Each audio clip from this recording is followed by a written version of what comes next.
This is the ultimate holiday regifting guide. This is all about the gifts that you already have in your life that are going to be ideal for regifting this holiday season. Yay! Many of the gifts I'm going to talk about are things that your family gave you when you were young or your community gave you, and they did it with the best of intentions sometimes. As we get older, many of these gifts become limiting and destructive.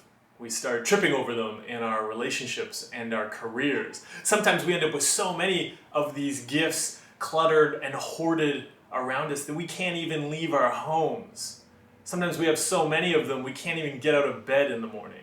The first ideal holiday regift are your can'ts. Your can'ts are so small. They just clutter up everything. They get everywhere. And you get one cant, and then you get another cant, and then you get another cant, and they're so small you don't even notice at first, but before you know it, they've cluttered up everything. They're everywhere in your life. I can't do that job. I can't be in a relationship right now. I can't do those exercises. I can't experience anxiety. I can't do this. I can't do that. And there are so many more. We get the complete collection of cants, but then we spend all of our time dusting them with tiny little feather dusters. They're a huge waste of time. So, this holiday season, I suggest re-gifting your cants to the toilet. Cants are a great gift for the toilet because they're so small, they won't clog up the pipes. Similar to the cants are the shoulds and shouldn'ts. These get littered throughout our life. We're just collecting them, but then they're lying all over the floor and they're sharp. And they really affect how we move through life because we step on one and we're like, I should be over there. And we step on another one and like, I shouldn't do that. They take us out of the present. They make us and those around us experience a lot of pain and suffering. But the garbage can really appreciate them. So if you notice you're about to step on a should or a shouldn't this holiday season, just gently pick it up and re-gift it to the garbage can.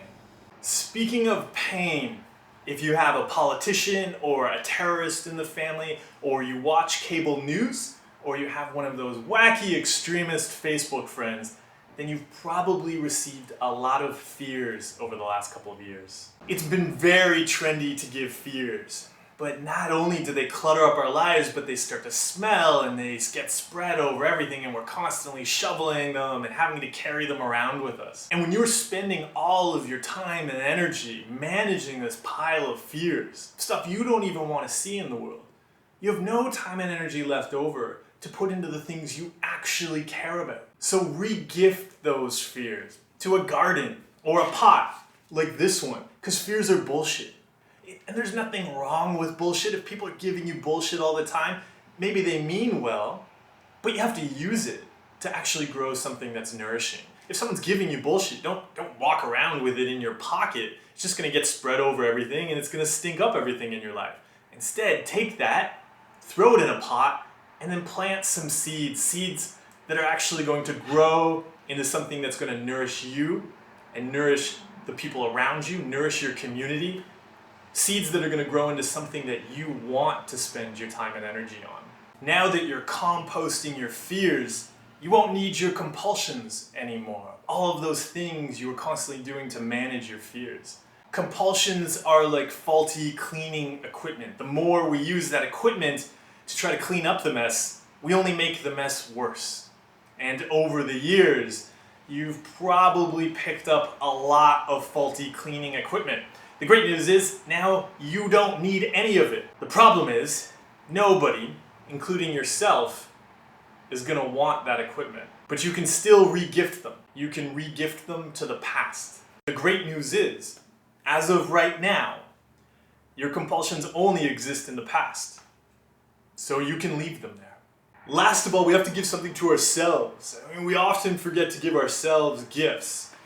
But this gift is something that you have in abundance, although you've probably forgotten about it. Underneath all of the compulsions and the fears and the shoulds and shouldn'ts and the can'ts. And that thing you're going to re-gift to yourself is trust. Trusting yourself is the hottest re-gift of the year. And you have so much trust that you can give yourself, although it's been lying underneath all of that other junk. You can probably remember times when you used it much more than you do now. When we trust ourselves, we can build healthy relationships, we can build our self-esteem, we can build meaningful careers and healthy communities. We can trust ourselves to handle anything that's going to come up in the year ahead. When we act according to our values and we do things that are going to make us healthy and happy over the long term, that requires trust. Trusting ourselves is what helps us not fall back into compulsions and fears and relying on the shoulds and shouldn'ts and can'ts that confine our lives. It may be a very long time since you trusted yourself. You may not remember what trust looks like or how to use it. But as you're throwing out all of that other junk, regifting all of those other things like the compulsions, the fears, the shoulds and shouldn'ts and the can'ts, you're gonna find trust underneath there. Start playing with it again. Start practicing with it. It is a regift that you can use every single day of your life. It doesn't matter how good you are at it right now. The more you use it, the better you'll get. And trusting yourself is going to help you start to spend more time doing the things that you actually care about and growing the things that you actually want to see in the new year ahead.